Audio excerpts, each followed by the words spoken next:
amaze kuburana mu rukiko rwa gisirikare.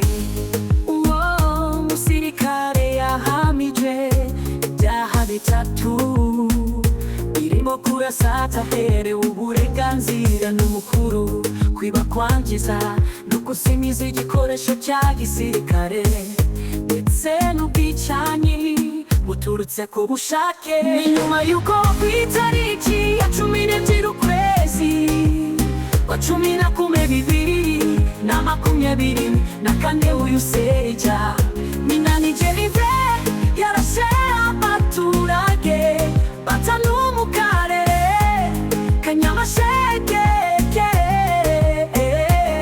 akagari ka Rusharara, umurenge wa Karande. Yakatiwe burundu, yahawe igifungo cya burundu. Urubanza rero rupfundikiwe rusomwe uno munsi tariki ya 9 ukwezi kwa 12 2024.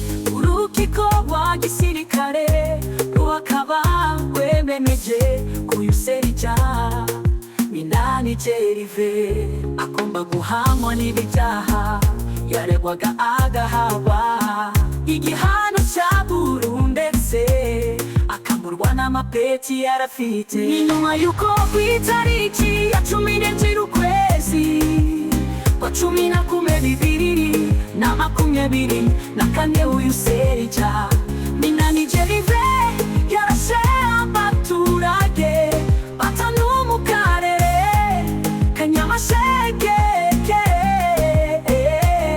akagari ka Rusharara, umurenge wa Karande.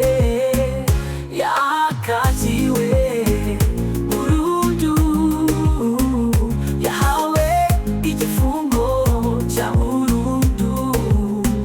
Ni nyuma y'uko ku itariki ya 12 ukwezi kwa 2024 uyu Serija Minani Jennifer yarashe abaturage batanu mu karere ka Nyamasheke, akagari ka Rusharara, umurenge wa Karande. Yakatiwe